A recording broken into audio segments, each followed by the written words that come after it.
So, you've decided you're going to Walt Disney World. Congratulations! Now you're wondering what's the best way to get tickets at the best price. Well, today we're going to find out.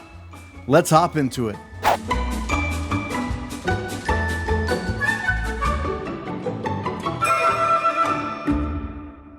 Hello and welcome to the Park Hop.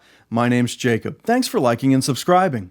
Today's episode is brought to us by shoptheparkhop.com, where you can find apparel, accessories, and more for you and your theme park loving family. There's even coffee. Visit shoptheparkhop.com to find out more. If you and your family or friends have decided that you're going to Walt Disney World, the fun really is just about to begin.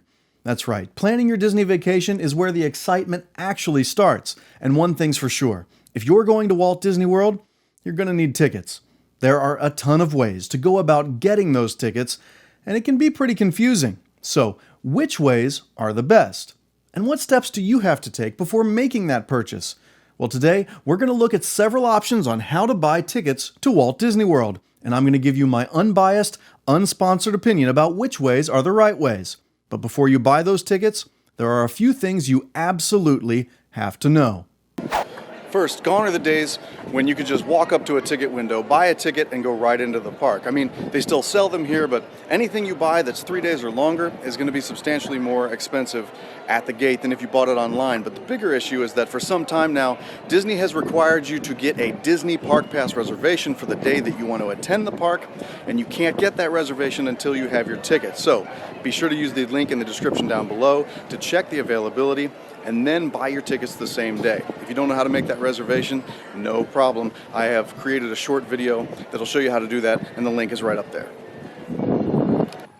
Secondly, not every ticket's going to cost you the same depending upon when you want to go. So you might find a ticket for the middle of September for a single day, single park ticket, and then find out that as you get towards Christmas, that's like a $50 more expensive ticket. So you need to make sure you're determining when you want to go based on what your budget is, and make sure that the ticket you're purchasing isn't more expensive than what you're expecting. And then finally, you're going to need to create what is sometimes referred to as a My Disney Experience account, though Disney has streamlined its online services and now simply calls it a Disney account. If you already have a subscription to the Disney Plus streaming service, then that same username and password is going to be what you're going to use on DisneyWorld.com or the My Disney Experience app on your smartphone. Having your Disney account set up and ready to go is a must, regardless of where you purchase your tickets, as this is where you'll link each ticket to the person who's going to be using it. After you get your account set up, you'll need to enter the names and ages of all of the members of your traveling group into your planning party. This ensures that everyone will be included in the plans that you make, and nobody is going to be left out of the fun. So you've checked to make sure reservations are available, you've determined when you want to go, and your My Disney Experience account is ready and waiting. It's ticket time. There are a multitude of ticket options available when planning a Walt Disney World vacation, and you're going to need to have ironed out how many days you're planning on spending in the parks. Now, you can purchase anywhere from 1 to 10-day tickets depending upon you and your family's plans. The more days you purchase, the cheaper each ticket is going to be per day. Also, decide whether you plan on park hopping during your stay. Now, to park hop means to visit more than one park on a single day at Walt Disney World. Maybe you're trying to cram 4 parks into 3 days, or maybe you just want to spend a day at Epcot, but then maybe get a ride in on Space Mountain before you head back to the hotel. Purchasing the park hopping option is going to add this flexibility into your trip, but it's also going to add to the cost of your ticket purchase.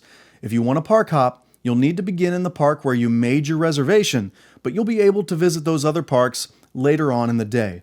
Additionally, you can choose to add the water park and sports option to your ticket, which is going to allow you to visit Blizzard Beach, Typhoon Lagoon, or play miniature golf without making a separate purchase.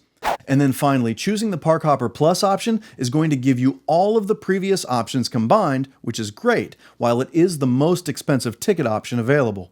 Now, you can purchase your tickets through the My Disney Experience app at DisneyWorld.com or by speaking with a Walt Disney World representative over the phone, but you can save a significant amount of money by purchasing your tickets through Walt Disney World authorized ticket resellers. Now, this might mean utilizing an existing relationship you have with a company like AAA or Sam's Club, or a company-sponsored affiliation through your job like Ticketsatwork.com.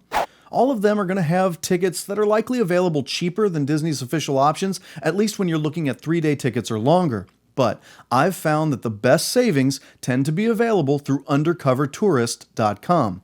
You're going to find yourself saving around $60 on a 5-day park hopper, and even more if you're visiting longer.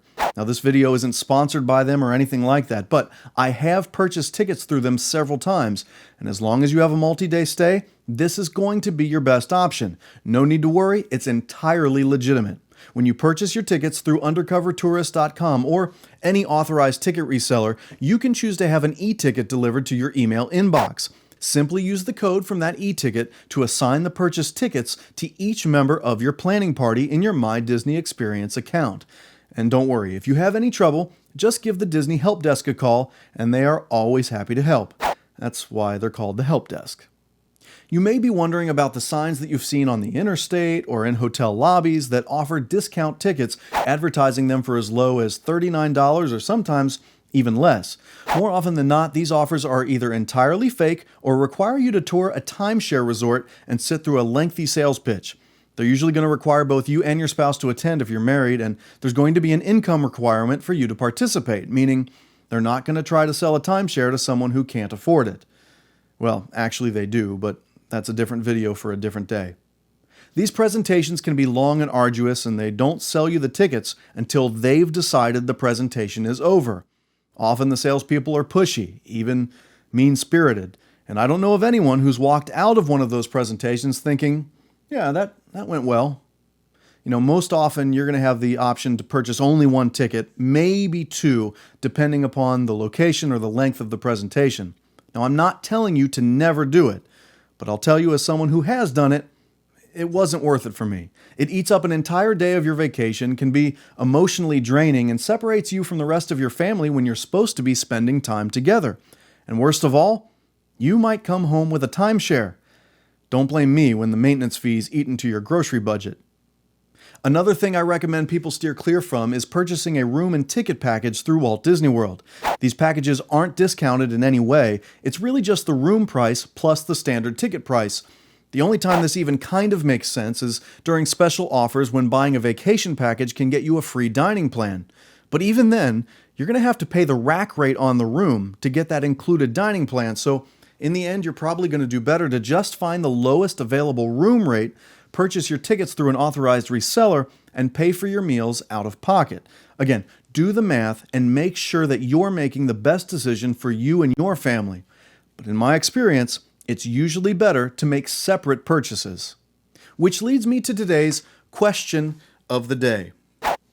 Have you ever purchased discounted tickets for Walt Disney World, and if so, where and for how much?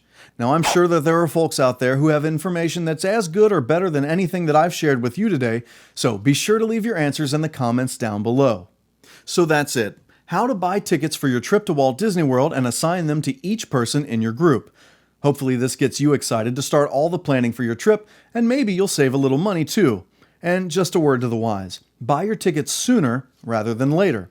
I don't know if you know this, but Disney tends to raise their prices. Hey, thanks for watching. If you liked this video, be sure to give it a thumbs up. If you're new here, don't forget to subscribe, and be sure to leave a comment down below telling us your favorite option for purchasing tickets to Walt Disney World. Until next time, my name's Jacob, reminding you to gather your belongings, watch your head and step, and take all small children by the hand.